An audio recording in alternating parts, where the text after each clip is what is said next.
పులివెందులలో Christmas వేడుకల్లో ప్రతి ఒక్కరూ పాల్గొన్నారు. కానీ షర్మిల గారు మాత్రం వేడుకల్లో లేరు. సో ఆ దెబ్బకి మొత్తం వైసీపీ కార్యకర్తల్లో కావచ్చు, ఆ శ్రేణుల్లో కావచ్చు, ఒక తెలియనటువంటి ఆందోళన, గుండెదడ మొదలైంది. సో క్రిస్మస్ వేడుకల్లో ఏదేవైనా, ఎన్ని రకాలుగా గొడవలున్నా, మనస్పర్ధలున్నా, ప్రతిసారి వచ్చేటువంటి షర్మిల ఇప్పుడెందుకు రాలేదు? రాజకీయంగా ఆవిడ ఏం చేయబోతోంది? ఈ అంశానికి సంబంధించి మనతో మాట్లాడడానికి, వారి విశ్లేషణను మనతో పంచుకోవడానికి ఈరోజు మనతో పాటు ఉన్నారు senior journalist, senior political analyst C S Rao గారు ఉన్నారు. వారితో మాట్లాడదాం. హాయ్ అండి. హలో సౌజన్య. అంటే జనరల్లీ క్రిస్మస్ వేడుకల్లో ఎన్ని మనస్పర్ధలున్నా ఎవరైనా కానీ కుటుంబ సభ్యులు అందరూ కలిసి సెలబ్రేట్ చేసుకుంటారు. సో అలానే పులివెందుల్లోని అందరూ సెలబ్రేట్ చేసుకుంటున్నారు. కానీ అందరూ ఉన్నా షర్మిల మాత్రం లేరు. మిస్ అయిపోయారు, చెల్లి మిస్ అయిపోయిందని చెప్పి సోషల్ మీడియాలో. ఆవిడ లేరు అని అంటే ఆవిడ రాజకీయంగా ఎటువంటి స్టెప్స్లో తీసుకుంటున్నారు, అందుకోసం దూరం ఉన్నారా అంటే వాళ్ళు మెయిన్ ఫెస్టివల్ కదా క్రిస్మస్ అనేది. సో ఇప్పుడు కూడా రాకపోతే ఇంకెంత మనస్పర్ధలు, ఇంకెంత దూరం పెరిగింది, అందుకని ఇప్పుడు రాలేదనేటువంటి ఆలోచనలో అందులో ఉన్నారు. ఏంటి అసలు జగన్మోహన్ రెడ్డికి షర్మిలకు ఉన్నటువంటి మనస్పర్ధలు అనేది గత 3 సంవత్సరాల నుంచి మనం వింటున్నాము. సో అదంతా ఒక ఎత్తు అయితే, జనరల్గా వాళ్ళిద్దరి మధ్య ఏమున్నా కానీ లాస్ట్ టైం జరిగినటువంటి క్రిస్మస్ వేడుకల్లో కానీ, అంతకుముందు జరిగినటువంటి వేడుకల్లో కానీ, అంతకుముందు జరిగినటువంటి వైఎస్ జయంతి కానీ, వర్ధంతులకు కానీ, ఇవన్నీ కూడా హాజరవుతూ ఉన్నారు. ప్లస్ కొంచెం ఎడమకంగా ఉంటూ వాళ్ళు ఏదో ఒక కెమెరాలో కనిపించారు, ఒక ఫ్రేమ్లో కనిపించారు. కానీ ఈసారి ఒక ఫ్రేమ్లో కనిపించకపోవడంతో కొంచెం వైఎస్ఆర్ కాంగ్రెస్ పార్టీ శ్రేణుల్లో ఒక రకమైనటువంటి ఆందోళన, లేదంటే ఒక రకమైనటువంటి చర్చ అయితే మొదలైంది. ఎందుకు మొదలైందంటే షర్మిల ఆంధ్రప్రదేశ్కి ఎంటర్ అవుతున్నారు అనేది ఒక టాక్ ఉంది రాజకీయంగా.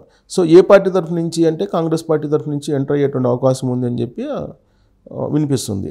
సో దీంతో ఇప్పుడు మొత్తం కట్ అయిపోయిందా, అన్న చెల్లెల మధ్య సంబంధాలు కట్ అయిపోయినాయా అనేటువంటి ఒక చర్చ నడుస్తుంది. క్రిస్మస్ వేడుకలను చూస్తే ఆల్రెడీ క్రిస్మస్ వేడుకలు ఉదయం నుంచి లైవ్ ఇచ్చారు వాళ్ళ మీడియాలోనే కంటిన్యూగా లైవ్ ఇచ్చారు. ఎక్కడ కూడా నేను కూడా చూశాను కొద్దిసేపు.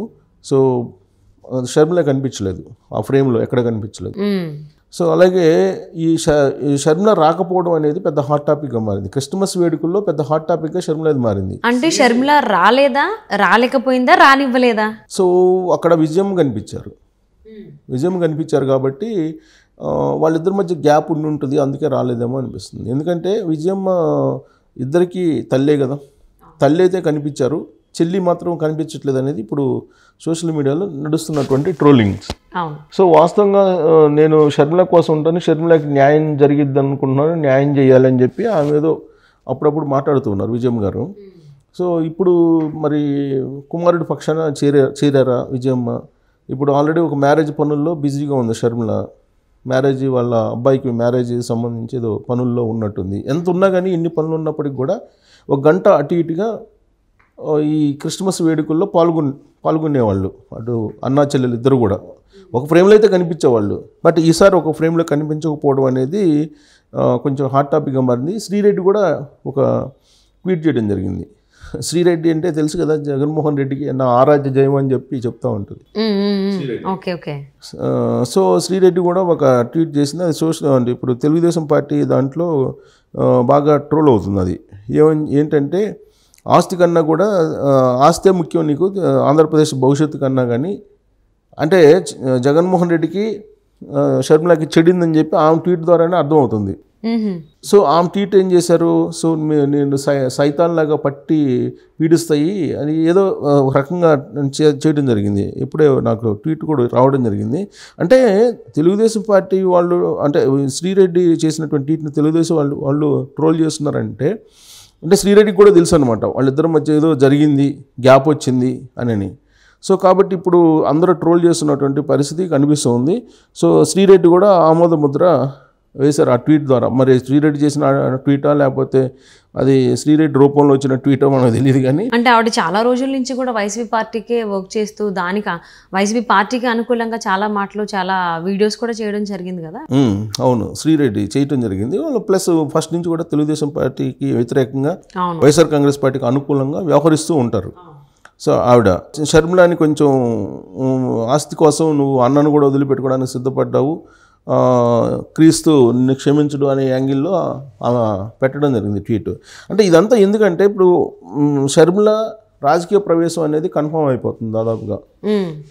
సో ఆమె కనుక రాష్ట్రంలో ఎంటర్ అయితే జగన్మోహన్ రెడ్డికి సంబంధించిన రాజకీయ మూలాలు ఏవైతే ఉన్నాయో అవి కదిలేటువంటి అవకాశం ఉంది. ఎందుకు కదులుతాయి అని నేను ఒక ప్రశ్న వేసుకుంటే కనుక ఓట్ బ్యాంకు సంబంధించి ఏమి ఓట్ బ్యాంక్ ఉంది, జగన్మోహన్ రెడ్డికి ఉన్నటువంటి vote bank Christian vote bank ఉందని చెప్పి చెప్పుకుంటూ ఉంటారు ఆ పార్టీ వాళ్ళు. అలాగే ముస్లిం ఓట్ బ్యాంక్ ఉందని చెప్పుకుంటూ ఉంటారు. సో అందుకే ఇమాములకు కానీ లేదంటే పాస్టర్లకు కానీ ఆయన గౌరవవేతనం కూడా ఫిక్స్ చేశాడు జగన్మోహన్ రెడ్డి అధికారంలోకి వచ్చిన తర్వాత.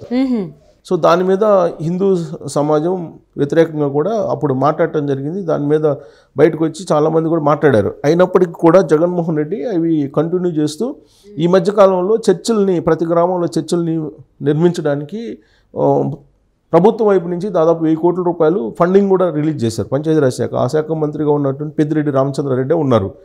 సో ఆయన ద్వారా 1000 కోట్ల రూపాయలు విడుదల చేయించారు. ప్రతి గ్రామంలో చర్చి నిర్మించాలి, చర్చి కావాలి, ప్రార్థనలు చేయాలి అనేటువంటి యాంగిల్లో వాళ్ళు ఫండ్స్ని కూడా రిలీజ్ చేశారు. సాధారణంగా మనం ఇంత పూర్వకాలంలో కనుక చూస్తే, పూర్వకాలం అంటే ఒక 2-3 దశాబ్దాల క్రితం చూస్తే కనుక ప్రతి గ్రామంలో కూడా రామాలయం ఉండేది. అవును. లేదా హనుమాన్ టెంపుల్ ఉండేది. హిందూ టెంపుల్స్ ఉండేవి ఎక్కువ. హరిజన గిరిజన వాడల్లో కూడా ఏ మారుమూల గ్రామం అయినా రామాలయం ఉండేది. హరిజన గిరిజన గ్రామాల్లో కూడా రామాలయం ఉండేది, హనుమాన్ టెంపుల్ ఉండేది. ఇప్పుడు వాటి ప్లేస్లో ఇప్పుడు చర్చిలు వచ్చేస్తున్నాయి.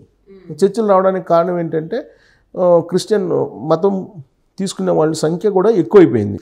సో ఆ మత మార్పిడికి ప్రోత్సహిస్తున్న టీములు కూడా వచ్చేసినాయి. సో కాబట్టి ఇప్పుడు ఆంధ్రప్రదేశ్లో ఏం జరిగింది, డైరెక్ట్గా ఇప్పుడు అసలు చర్చిల్ని నిర్మించడానికి ఫండింగ్ గవర్నమెంట్ వైపు నుంచి ఇస్తున్నారు కాబట్టి మత మార్పిడులు చేసే వాళ్ళ వేగం కూడా పెరిగింది. దాంతో క్రిస్టియానిటీ పెరిగిపోయింది ఆ రాష్ట్రంలో అనేది కూడా వినిపిస్తుంది.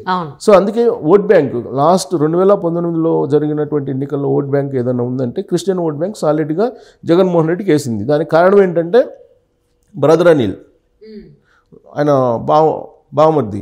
సో బ్రదర్ అనిల్ అన్ని చర్చిల ఫాస్టర్లతోటి సమావేశాలు పెట్టి జగన్మోహన్ రెడ్డికి ఒక ఛాన్స్ ఇవ్వండి, దానికి కోఆపరేట్ చేయండి అని చెప్తే పాస్టర్లు కూడా అప్పట్లో కోఆపరేట్ చేసి జగన్మోహన్ రెడ్డి ముఖ్యమంత్రి కావడానికి, ముఖ్యమంత్రిని చేయడానికి వాళ్ళ వంతు సహాయం వాళ్ళు చేశారనేది నగ్న సత్యం 2019లో. కానీ ఆ తర్వాత బ్రదర్ అనిలే జగన్మోహన్ రెడ్డిని గెలిపించి తప్పు చేశాము అని చెప్పి ఒక ఫీల్ అవుతున్నారు. ఆయన ఫీల్ అవుతూ ఆంధ్రప్రదేశ్ భవిష్యత్తు కోసం జగన్మోహన్ రెడ్డి దించేయాలనేటువంటి ఉద్దేశంతో ఆయన కూడా ఆంధ్రప్రదేశ్లో పర్యటించారు. ఒకనొక సందర్భంలో పర్యటించి పాస్టర్లతో సమావేశాన్ని ఏర్పాటు చేసుకొని ఈసారి జగన్మోహన్ రెడ్డి దించడానికి మేము ఆ రాష్ట్రంలోకి అడుగు పెట్టబోతున్నాం, మనం రాబోతున్నాం, మన పార్టీ రాబోతుంది అని చెప్పి కొన్ని సంకేతాలు ఇచ్చారు అప్పట్లో, ఒక 1 year బ్యాక్. అయితే ఇప్పుడు అనివార్య కారణాల వల్ల కాంగ్రెస్ పార్టీలో చేరాల్సిన పరిస్థితి షర్మిలకి ఏర్పడింది అనేది ఇటీవల కాలంలో వినిపిస్తుంది. సో ఆ పార్టీ తరపు నుంచి కనుక ఏపీలో ఎంటర్ అయితే అప్పుడు పరిస్థితి ఏంటి అనే దాని మీద ఆందోళన చెందుతున్నారు. అంటే ఇవాళ క్రిస్మస్ సందర్భంగా షర్మిల కనిపించట్లేదు అని అంటే పూర్తిగా బెడిసింది ఇద్దరి మధ్య అనేది క్లారిటీ వచ్చేస్తుంది. అంటే రాబోయేటువంటి ఎన్నికల్లో ఖచ్చితంగా బ్రదర్ అనిల్ అలాగే షర్మిల ఇద్దరు కూడా జగన్మోహన్ రెడ్డికి వ్యతిరేకంగా పనులు చేసేటువంటి అవకాశం ఉందంటారా? ఖచ్చితంగా డెఫినెట్గా ఉంది. ఎందుకనంటే అది బ్రదర్ అనిలే చెప్పడం జరిగింది, జగన్మోహన్ రెడ్డిని ఇంకా అధికారంలో దించేయాలి అనేటువంటి యాంగిల్లో ఆయన ఆలోచిస్తున్నారు అని చెప్పి ఆయనే చెప్పడం జరిగింది. సో అంటే జగన్మోహన్ రెడ్డి దించేయాలి, జగన్మోహన్ రెడ్డి ఇలాంటి వాడు అనుకోలేదని చెప్పి కూడా ఆయన కామెంట్లు చేశారు. అయితే ఇక్కడ ఒక చిన్న ట్విస్ట్ పాయింట్ ఏంటంటే విజయమ్మ గారు కనిపించారు అక్కడ. సో విజయమ్మ గారు ఏమైనా మాట్లాడి సయోధ్య చేసి సంధి కుదిర్చేటువంటి అవకాశం ఉందా? ఎందుకనంటే ఈ తెలంగాణ అసెంబ్లీ ఎన్నికలకు ముందు కాంగ్రెస్ పార్టీలో చేరాలి షర్మిల. అంటే ఒకవేళ నిజంగానే విజయం గారు జగన్మోహన్ రెడ్డికి షర్మిలకి సయోధ్య గారిని కుదిర్చినట్లయితే వాళ్ళకి చాలా మెయిన్ పండుగ, ఒకే ఒక పండుగ క్రిస్టియన్స్కి క్రిస్మస్. ఇక్కడే షర్మిల కనిపించలేదు అని అంటే సయోధ్య కుదరలేదు, దానివల్లనే ఇంకా విజయం కూడా ఏమీ చేయలేక ఏం చేసినా ఫైనల్లీ కొంతమందికి ఏంటంటే ఇండియన్ వైజ్ చూసుకుంటే ఇండియన్స్ అందరికీ కొడుకు తప్పు చేసినా ఏం చేసినా కొడుకే ఫైనల్లీ కొడుకే కావాలన్న రీతిలో ఉంటారు. కాబట్టి అందుకేనా విజయం షర్మిల వైపు రాకుండా జగన్మోహన్ రెడ్డి వైపు ఉండిపోయి కూతురుని వదిలేశారా? విజయం గారు అలా చేయరు అనుకుంటున్నా. అంటే అలా ఉండదు, ఎందుకంటే షర్మిల పట్ల కొంచెం ఎక్కువగా కన్సర్న్ ఉంటుంది. కానీ మెయిన్ ఫెస్టివల్ అన్నప్పుడు ఇక్కడ రాలేదు అని అంటే వాళ్ళిద్దరి మధ్య గ్యాప్ ఉందనేసి అందరికీ తెలుసు. బట్ దానికి సంబంధించి ఆస్తులు సంబంధించిన వివాదమా లేదంటే ఇంకోటి ఉందనేది మనకు తెలియదు.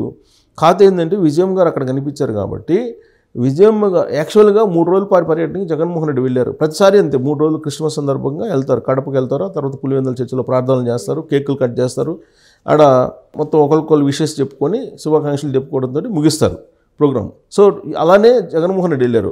అయితే విజయమ్మ కూడా వెళ్ళారు, విజయమ్మ గారు కూడా వెళ్ళారు కాబట్టి ఆవిడ మాట్లాడేటువంటి అవకాశం ఉంది. ఇద్దరి మధ్య సయోధ్య కుదిర్చేటువంటి ప్రయత్నం చేస్తారనేది డెఫినెట్గా అనుకోవచ్చు. ఎందుకని అంటే కాంగ్రెస్ పార్టీలో ఈ తెలంగాణ అసెంబ్లీ ఎన్నికల ముందు షర్మిల చేరడానికి అంతా రెడీ అయిపోయినటువంటి క్రమంలో చివరి నిమిషంలో ఫోన్ చేసి షర్మిలని ఆగు అని చెప్పి విజయమ్మ గారే చెప్పారు, అందుకే ఆగిపోయింది షర్మిల అని చెప్పి అప్పుడు వినిపించినమాట. ఎందుకనంటే ఆ రోజు బైబిల్ మీద ప్రమాణం చేసి ఆస్తులను పంచిస్తానని చెప్పి ప్రామిస్ చేశాడు జగన్మోహన్ రెడ్డి, ఇస్తారని చెప్పేసి షర్మిలకి చెప్తే షర్మిల ఆగిపోయిందని చెప్పి అప్పుడు వచ్చినటువంటి న్యూస్.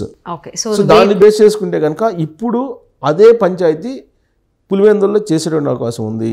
అది కనుక కుదిరితే ఇద్దరి మధ్య సయోధ్య కుదురుతుంది. లేదంటే ఇవాళ జరిగినటువంటి పరిణామాన్ని కనుక చూస్తే అన్న చెల్లెల మధ్య కటీఫ్ అనేటువంటి అభిప్రాయానికి మనం రావచ్చు.